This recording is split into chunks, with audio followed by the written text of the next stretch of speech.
vannak? Hogy vannak? Köszönjük szépen. Volt valami kézzelfogható eredménye? Várjon. Hirtelen próbálom kitalálni, hogy eredménye, amit ma itt láttam. Hát az volt, hogy kaptunk egy papírt, dokumentumot, amit nem vagyok jogosult nyilvánosságra hozni, azt hiszem. Majd meglátjuk, hogy mi lesz ennek a sorsa. Ami arról szól, hogy befogadták az ukránok 800 milliárd dolláros igényét. Tehát van egy ukrán igény, hogy az Unió adjon a következő 10 évben 800 milliárd eurót, és egy olyan dokumentum, amelyik azt mondja, hogy jó, ez legyen így, és terveket mutat be, hogy ezt hogy kell előállítani ezt a pénzt. Ami lényegében egy eladósodás jelent. Ketté bontja 500-ra és 300 milliárdra, első lépés, második lépés, és beszél arról is, hogy a 800-on túl még egy 700 milliárdos hadikiadás is szükség lesz a következő 10 éve. Tehát ezt nem tudom, hogy eredménye, de mindenképpen atombomba jellegű melberúgás volt, hogy azt hittük eddig, hogy az ukránoknak van egy ilyen igényük, az Unió meg majd próbál esetleg valamit kifarolni, vagy lágyítani, vagy csökkenteni, de nem. Úgy, ahogy jött Ukrajnából az igény, befogadták az egészet. Miért titkos? Hát, van egy szabályrendszer, tehát nem lehet csak úgy dokumentumokat nyilvánosságra hozni. Mindenkinek van jogosultja, és csak az rendelkezhet fölötte. De gondolom ez meg fog történni, mert 27 tagállam munkatársai megkapták, akkor ez nem marad a 27 miniszterelnök édes titka. De nem ez volt a fő napirendi pont, ez csak mint egy beesett az égből, hanem a béketanács lényegében. Tehát itt az okoz zavart, hogy viszonyuljanak egy olyan új testülethez, ami bevallottan azért jött létre, mert a régiek már nem működnek, viszont baj meg van a világban, és valakinek békét kellene teremteni. És ez a céllal létrejön egy új szervezet, amiben van, akit meghívtak, van, akit nem, és az egész Unió itt most nem tudja, melyik lábára álljon. Ugye ketten voltunk csak, akik tudtuk, a bolgárok meg mi, akik azt mondtuk, hogy hát ez egy jó cél, valóban a régi szervezetek nem működnek, akkor próbáljunk meg valami újat. Az amerikaiak vállalják, hogy vezetik, a krízis térségekből származó országok, Szaúd-Arábiától, Katarig, Törökország, Azerbajdzsán, a Kaukázus ország, szóval eljöttek ezek az országok, ketten vagyunk európaiak, hát próbáljuk meg. Tehát senki sem tudja garantálni, hogy ez sikeres lesz, tehát az amerikaiak nagy lendülettel belevágtak, és úgy érezzük, hogy ebből kijöhet valami. Mindenképpen több esélye van ennek a szervezetnek a sikerre és a békére, mint a régieknek, amelyek kudarcot vallottak. És ehhez a helyzethez való viszony okoz neki problémát, ők ezzel voltak igazából elfoglalva, hogy csatlakozzanak vagy ne, és itt. Ez nem a mi gondunk, az ő gondjuk, mi rendben vagyunk, mert tudjuk, hogy mit akarunk. Miniszterelnök úr, hogyan kommentálná azt a hírt, amiben megjelent a sajtóban, hogy Amerika, Oroszország és Ukrajna között lehetséges, hogy létrejön egy találkozó?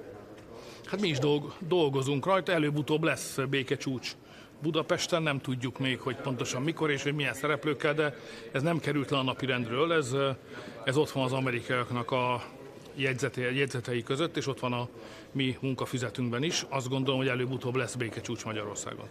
Hogy 2 vagy 3-as kompozícióban, azt nem tudjuk. Miniszterelnök úr, milyen volt a vita Greenlandről és az amerikai kapcsolatban? A Greenlandről? Különbségek voltak a vezetők között? Igen, hát igen, határozottan nagy különbségek voltak. Szerencsére ez a Greenland, vagy ahogy az amerikai elnök mondta, keresetlenül, az a darab jég dolga, az elég gyorsan nyugvópontra jutott, hiszen az végül is most már nem feszít, hiszen megállapodtak abban, hogy tarif, vagy hogy adók, vagy vámok nem lesznek, katonai beavatkozás nem lesz, és mindenki a konfliktus csökkentésében érdekelt. Tehát lefele a tüzet oltani próbálják, nem pedig hevíteni. Ezért most ez nem volt már olyan forró krumpli, olyan forró ügy, mint amikor összehívták ezt a megbeszélést. De volt, aki nagyon határozottan egy Amerikával mindenáron együttműködni, megtalálni a közös hangot, állásponton volt, és voltak, akik azt mondták, hogy ha ez egyszer megtörténhet holnap is, meg holnap után is, arra meg föl kell készülni. Tehát nagyon izgalmasan sokszínű volt a vita, hasznos volt egyébként. Danish TV here to Yes. have a message for Denmark and Greenland tonight? Yeah, be tough. So I think now the issue is far more consolidated than it was. We always saw that it's not a European issue; it's a NATO issue. So when two countries like United States and your homeland are member on the same organization, which focusing on security, which means NATO, the proper field to manage the conflict and to negotiate and channelize the different opinions is basically NATO. So that's going on now. The Secretary General of NATO made a good job to consolidate the situation. So I think now it's easier for you than it was 2 days ago.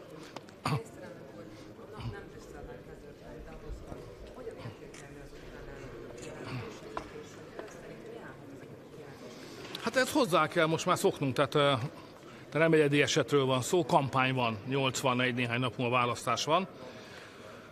Nem örülünk neki, de értjük a helyzetet. A választásoknak a legnagyobb tétje Magyarországon kívül Ukrajnában van.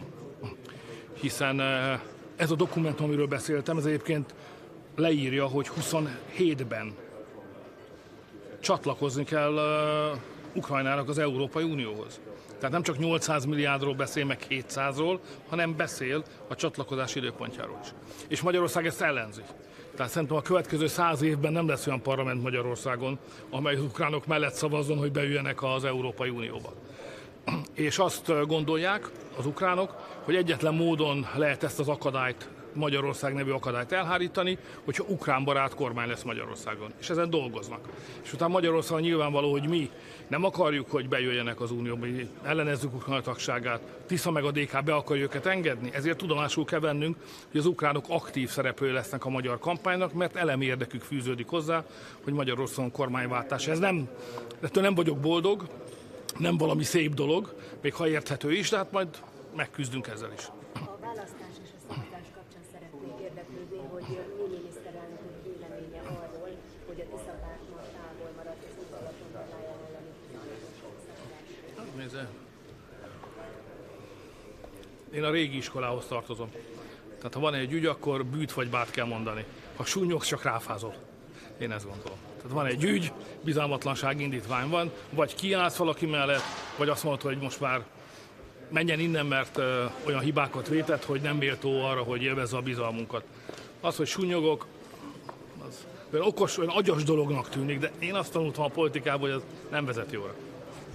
Az elmúlt években többször beszélt világrendszerváltásról, de a gázai rendezés kapcsán a béketanács az csak Gázáról szól. Nem, mert itt az okozza a legnagyobb problémát. Tehát itt abban mindenki egyetért, hogy ha csak Gázáról szólna a béketanács, akkor az Európai Unió szinte minden országának ott lenne a helye. De miután az amerikaiak úgy készítették ezt a dokumentumot, a mi jóváhagyásunkkal is, ami ezen túlmegy. És ezért úgy tűnik föl, mint egy leendő ENSZ kezdemény. Ez gyanússá teszi a dolgot az itteniek számára, és ők szeretnének részt venni a Gáza rendezésében, de nem szeretnének ezen túl részt venni más, szélesebb nemzetközi szervezet létrehozásában. Mit gondolunk mi erről? Mi azt gondoljuk, az amerikaiak világosan beszéltek tegnap is és ma is, első feladat konszolidálni Gázát, második feladat békét csinálni Ukrajnába. Aztán majd jön a többi is. Szerintünk ez jó megközelítés. Itt ebben nincs egyetértés. Miniszterelnök úr decemberben az uniós állam és kormányfők megállapodtak a közös hitelfelvételben 90 milliárd euró. Így van. A napokban azt olvastam, hogy nem biztos, hogy ez a pénz, ez az összeg elég lesz Ukrajnának, már 135 milliárd eurókat is lehet hallani. Azt mondja, Brüsszel hogy tehet olyan kijelentéseket, hogy vált olyan hitelt, hogy az uniós Különböző számok vannak, ugye? Tehát a bizottság elnök azt mondja, legutóbb 170 milliárdról beszélt. Az én számításom szerint már 193-nál vagyunk, és ahhoz jön hozzá még ez a 90. Ők úgy számolnak, hogy a 26 és 27-es évet oldják meg ebből a 90-ből, 28-ban új költségvetés lesz, a magyar kormányt félretolják, és az új költségvetésben rengeteg pénzt adnak Ukrajnának, és akkor már nem külön hitelfelvétellel, hanem az unió költségvetéséből oldják meg Ukrajna pénzügyi támogatását. Ez az ő tervük. Mi ezt szeretnénk megakadályozni. Tehát mi nemzeti kormányt akarunk Magyarországon, amely nem fogja támogatni Ukrajnának a csatlakozását, és nem támogat olyan költségvetés sem, amely a pénzt Ukrajnába akarja küldeni. Mi nem vagyunk az ellen, hogy aki akar pénzt adni Ukrajnának, az adhasson. De miért kell ezért tönkretenni az Európai Uniót? Hát az Európai Unió foglalkozon a saját dolgával, a tagállamoknak a dolgával, és ha valaki pénzt akar adni Ukrajnának, akkor az unión kívül egy kormányközi formátumban bátran tegye meg. Ez a mi javaslatunk. Önkéntes alapon. Elhangzott itt már a kritika Zelenszky elnök úrnak a részéről a nyilvánosság előtt Magyarország irányába. Informális úton jelezték-e esetleg hálájukat, hogy az energiaellátás tekintetében Magyarország segíti Ukrajnát? Ez nem része az ukrán karakternek. Ilyen az élet. Van még kérdésük? Menjünk haza inkább. Igen.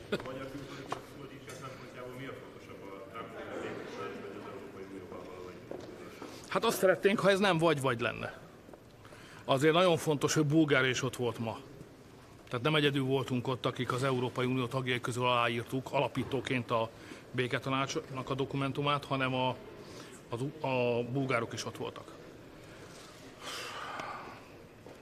Én úgy látom, hogy nem lesz ebből vagy helyzet. Tehát az Európai Unió is úgy gondolja, hogy ha a világban létrejön egy olyan szervezet, amelyben azért benne van a leggazdagabb arab országok vezetőcsoportja, benne van Törökország, benne van Egyiptom, benne van Izrael. Szóval ebből kimaradni azért egy olyan országcsoportnak, egy olyan uniónak, amely magát globális játékosként látja, az nehéz. Aki ebben nincs benne, az valóban kimarad. Nem beszélve belpolitikai problémákról, különösen Gáza kapcsán. Ezt mi Magyarországról nem értjük, mert nekünk nincsen problémánk, nem engedtük be migránsokat, nincsenek nagy muszlim tömegek, de itt Nyugat-Európában, számos országban a Gáza ügy az egyben belpolitikai kérdés is. Úgyhogy nehéz lesz nekik kimaradni, ez azt gondolom, hogy előbb-utóbb valamilyen összeműködés lesz. Feltettek egy utolsó kérdést. Mi most az Európai Uniós országoknak az álláspontja Amerikával kapcsolatban? Egy kiszámíthatatlan szövetséges, vagy egy szemtelenné váló ellenség? Hát azt minden vezető tudja Európában, hogy az önállósághoz erő kell, és ez ma nem áll rendelkezésre. Tehát Európa egy olyan kontinens, amely ma nem tudja magát katonailag megvédeni. Egy olyan kontinens, amelynek a versenyképessége csökken. Egy olyan kontinens, amelynek demográfiai problémái vannak. Egy olyan kontinens, amelyet kívülről beözönlő, más civilizációból érkező emberek destabilizálnak folyamatosan, és nem tud úrrá lenni ezen a helyzeten. Tehát azt gondolom, hogy Európa egész egyszerűen nincs abban a helyzetben, hogy biztonságban elgondolhassa a saját jövőjét az amerikaiakkal való együttműködés nélkül. Tehát a józanészre együttműködés felé tol bennünket is, meg az amerikaiakat is. És most aludnék, ha megengedik. Jó éjszakát! Jó éjszakát!